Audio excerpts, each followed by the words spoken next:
This is USVI News, your Virgin Islands connection. Hi, everyone. Thanks so much for joining us for USVI News. I'm Emily Matson.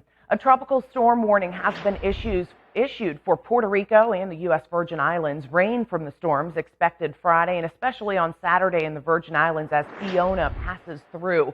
According to NOAA, rainfall in excess of 8 inches is possible across southern Puerto Rico with sustained winds of 50 miles per hour. In anticipation of the tropical storm, the VI Department of Planning and Natural Resources is warning of the negative impacts from stormwater runoff. It's advising the public to refrain from using the coastal waters throughout the territory until further notice, and also to stay away from any stormwater flooding. Meantime, Governor Albert Bryan Jr. also addressed the potential impact from Fiona. Let's be vigilant. This is actually our test run for hurricane season 2022. This is the first storm they're going to deal with, Fiona. We're going to get a lot of water, so prepare for that. Lots of flooding over in St. Thomas and St. John. Watch out for the landslides in the boulder if you can. Stay at home. I know most of you are prepared for this. We've dealt with a lot worse storms, and hopefully this one will just say tropical storm for now. But don't take chances. Act like it's a Cat 5, because these things develop very quickly, and you don't want to be out in the wind buying gas, going to the grocery store, or worse, putting up your shutters. So just be prepared, be safe, and everything is going to be all right. And Joey will have much more on Fiona coming up in a bit in his full weather forecast. Meantime, efforts to bring horse racing back to St. Croix take a big step forward. On Thursday, Governor Albert Bryan signed an agreement with VIGL, which clears all remaining obstacles to enable the horse racing management company to begin the construction of the Randall Doc James racetrack on St. Croix. As part of the agreement, VIGL agreed to a timeline of benchmarks it will meet to ensure construction on the St. Croix track proceeds without any further delay to bring horse racing back to the island. VIGL also agreed to end its involvement with the project to rebuild the Clinton Phipps racetrack on St. Thomas, which will now be solely managed by Southland Gaming. Governor Bryan says this agreement ends years of disputes and complaints and issues which have just plagued the initial agreement signed by the former governor back in 2016. Horse racing has a rich history in the Virgin Islands, and for years and years we have seen horses traverse the streets of Christiansted and Frederiksted and even Charlotte Amalie and Cruz Bay. But along that path we have tried a lot of different things to develop horse racing industry here in the islands, and today it is no different. My administration has been committed to bringing horse racing back. As soon as we got into office, we started on this quest.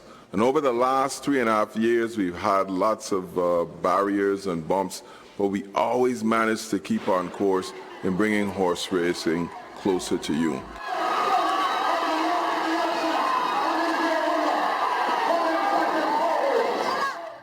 Exciting news for sure, and VIGL says small work which doesn't require any permitting is expected to get started right away, and leaders there say construction is expected to start within the next 3 to 6 months. But because there's still a lot of permitting and licensing that needs to be done, they said it's really tough to nail down an approximate completion date as of right now.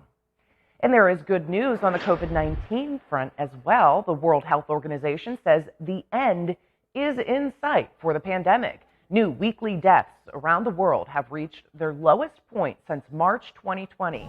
The organization recorded around 11,000 deaths globally last week, a 22% decrease from the previous week. And new weekly COVID cases fell by 28% during that time. In the U.S., deaths from COVID have stayed relatively flat with little change over the last 2 weeks, and new cases have declined by 14%.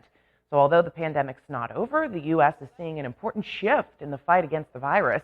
While the WHO hasn't declared an end to COVID is imminent, they say, quote, "We have never been in a better position to end the pandemic," end quote.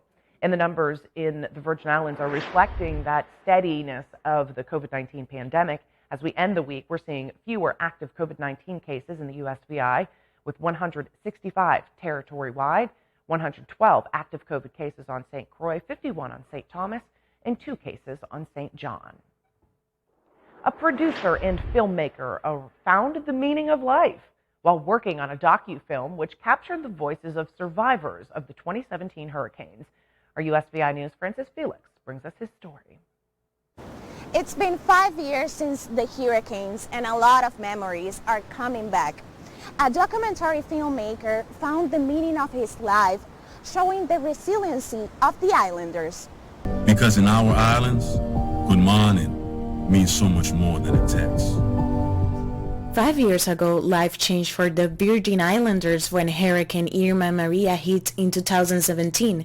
Filmmaker Peter Bailey created a documentary series based on his own personal experience having survived both hurricanes. Paradise Discovered the Unbreakable Virgin Islanders film shared the story of survivors, their faith and resiliency to overcome what is called the storm of the century, an experience he pointed out felt like the end of the world. The apocalypse. You live in the world and you think everything is secure and everything is under control. And then it hits you that you're like this little dot in this great wild universe, and something called Mother Nature runs everything. It's like our road. I think it's like hell opens its doors. And I just remember why? Why is this happening? Where is this coming from? And it just gave me a greater appreciation for life and God's earth. And it made me realize that there's something else out here that we need to focus on. But why he decided to create this series of films? I created that film because I wanted forever for generations of kids in this region to understand we're more than a postcard. We're more than somebody's good time. We're more than somebody's backdrop to a vacation. And I wanted to make sure that we were immortalized and that the story was told in our voice, because for too often people descend in our home and create a story and own a story for them. For the filmmaker, this film led him to find his purpose in life. Sometimes you're forced. Sometimes things happen and you realize it's bigger than you. You're not the factor. And in that moment, as a journalist, I've been trained to always be an observer, right? Journalists are never supposed to put themselves in the middle of the story. And it was a very awkward experience because for the first time, I knew if I was the story. And that told me this is what I'm supposed to be doing, because the universe already broke laws. I mean, these storms did things that were inconceivable. So that kind of told me, hey, Peter, this is a moment in your existence that is greater than you. You have to be unbreakable to create beauty in a space where people think it's just beaches. So when I think unbreakable, what I try to do, look, man, after those storms, I found something else here. It was like the ancestors, that magic that people are drawn to. I started to appreciate it. I started to appreciate all of this and what makes it unbreakable. In the documentary, community leaders are part of the narrative. You're going to see a group of people that held each other together and are trying to move forward to build bigger and stronger. You're going to see the unbreakable people. You're going to see the world's most resilient people. An important question to be answered for the filmmaker after surviving, if it is possible to rebuild from this. When I came back to see the leaves on the trees again, it was magical. So Mother Nature told me, we'll be back. We'll be back. So right now, Peter is working on another documentary series called Unbreakable Virgin Islanders 2.0 that promised to take this story even further. Reporting from Isla Verde, Puerto Rico, Francis Felix. We knew Peter was in Puerto Rico celebrating a birthday, so we want to send him a big happy birthday to him from all of us here at USVI News, and really excited to see that documentary and how Irma and Maria impacted folks in the Virgin Islands. Well, the Caribbean is set to benefit from $28 million in assistance from the Joe Biden administration to support increased food production and agricultural development. Guyana's president, who has the responsibility of co-chairing a U.S. CARICOM Dominican Republic subcommittee on food security, said U.S. Vice President Kamala Harris made the announcement in Washington on Thursday. It came as she met with regional leaders responsible for the subcommittees on energy security, access to finance, and food security.